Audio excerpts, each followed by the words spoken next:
Myriam, et si on plongeait ensemble au cœur d'histoires exceptionnelles, avec des personnages inoubliables qui te réserveront plein de surprises. Tu es prêt? Alors... et laisse-toi emporter.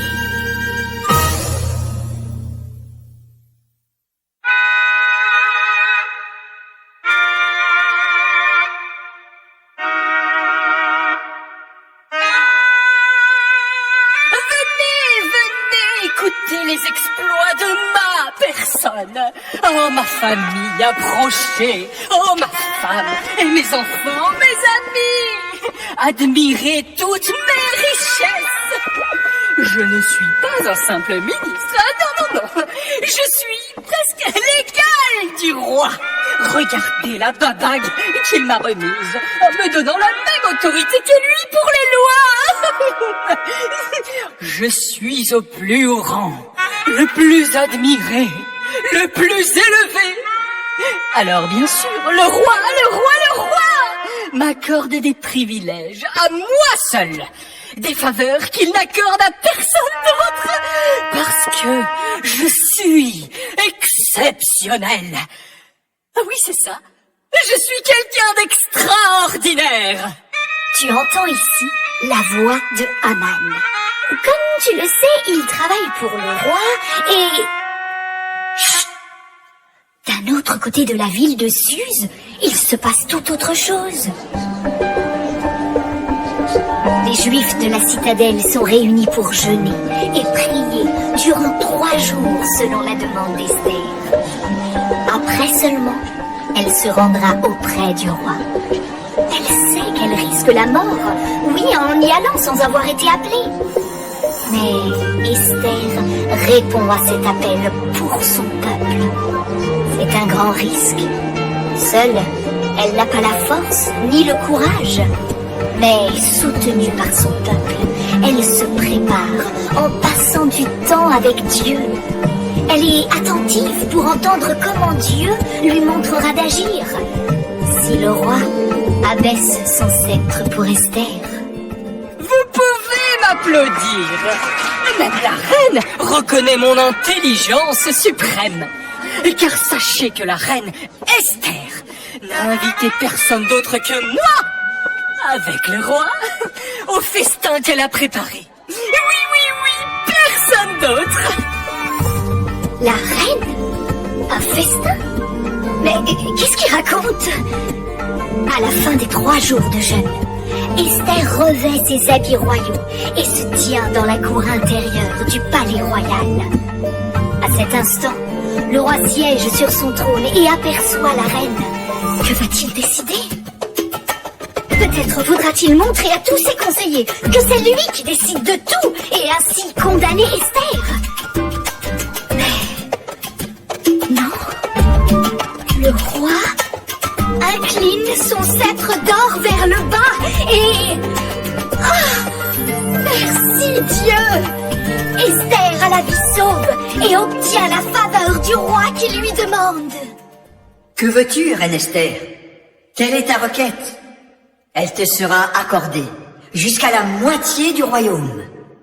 S'il plaît au roi, que le roi vienne aujourd'hui avec Haman au festin que je lui ai préparé. Avertissez vite Haman d'accepter l'invitation de la reine. Vous voyez, je n'ai pas pu refuser cet honneur qui m'est dû, grâce à mes nombreuses qualités observées par tous. Enfin tous, excepté ce mardoché. Je ne le supporte pas. Vous vous rendez compte? Il ose ne pas s'incliner devant moi, alors qu'il doit le faire. C'est intolérable. Le roi et Haman se rendent au festin organisé par Esther. Esther, qui est en constante prière pour que Dieu l'aide à dire les choses et les dire au bon moment surtout. Alors, quand le roi renouvelle sa question pour connaître la requête d'Esther, elle répond par une deuxième invitation. Oui, un repas le lendemain pour lui et Haman. où elle exprimera sa demande au roi. Je reviens à l'instant du festin et je m'y rendrai encore volontiers demain, et selon la demande de la reine elle-même. Ah, j'ai le cœur bien joyeux. Mais voilà qu'en sortant, j'ai encore croisé Mardochée à son poste de travail à la conciergerie royale. Il m'a de nouveau fait l'affront de ne pas se lever, de ne pas s'abaisser devant moi. Oh, ma femme, mes amis, il gâche toute ma gloire. Il doit payer pour son insolence. Mon cher mari, qu'on dresse une potence pour lui. Mais oui, Aman. Une grande potence de 25 mètres de hauteur. Et demain matin, tu diras au roi qu'on y pende Mardochée. Tout simplement. Tu peux aller joyeux à ton deuxième festin demain. Aman est enchanté de l'idée de sa femme et ses amis et fait construire sur le champ la potence pour Mardochée. Oh là là. Non mais décidément, quelle histoire. Après Esther qui était menacée, voilà maintenant Mardochée et évidemment toujours le peuple juif. Je me demande bien comment ça va terminer. Cette nuit-là, le sommeil du roi est mouvementé. Alors, il demande à ce qu'on lui fasse la lecture du livre des mémoires de ce qui se passe dans le royaume. Après un bon moment, le lecteur rapporte la fameuse histoire du complot contre le roi que Mardochée à l'époque avait déjoué. Quel privilège avait-on donné pour honorer cet homme? Le serviteur, fatigué, car c'est déjà le matin, est un peu gêné et répond... Rien, mon roi. Cet homme n'a rien eu pour récompense. Ah? Qui est dans la cour? Devinez qui c'est? Oui, Aman. Et pourquoi il est là? Pour demander qu'on pende Mardochée sur la potence. Mais on va voir ici que beaucoup de choses qu'on croit négatives font en fait partie du plan de Dieu. Il ne dormait pas le roi cette nuit-là? C'est à se demander si ce n'est pas Dieu qui l'empêchait de dormir. Voyez la suite. Aman est appelé auprès du roi. Dis-moi, Aman, que faire à un homme que je souhaite honorer? Le roi parle de moi, c'est certain. Qui d'autre que moi pourrait-il avoir envie d'honorer? Mon cher roi, qu'on prenne un manteau royal que le roi a déjà porté, qu'on emmène un cheval que le roi a déjà monté, que l'on pose sur la tête du cheval un diadème impérial, que l'on confie ainsi que... Aman s'emballe, il décrit tout ce qu'il souhaite pour lui, pour pouvoir se vanter un peu plus de qui il est. Dépêche-toi, Aman, de faire tout cela pour le juif Mardochée, qui travaille à la conciergerie. N'oublie rien de ce que tu m'as indiqué. Allez. Quel choc pour Aman. Alors là, la chute est brutale. Le voilà, lui, le ministre exceptionnel, sur la place publique de la ville, à balader sur le cheval du roi, Mardochée, revêtu du manteau royal. Voilà ce que le roi fait pour l'homme qu'il désire honorer. Oui, il crie pour faire tout ce qu'il avait conseillé au roi de faire pour honorer un homme. Voilà ce que le roi fait pour l'homme qu'il désire honorer. Voilà ce que le roi fait pour l'homme qu'il désire honorer. Voilà ce que le roi fait pour l'homme qu'il désire honorer. La tête basse, honteux et tellement vexé, Aman rentre chez lui, épuisé par cette humiliation qu'il vient de subir.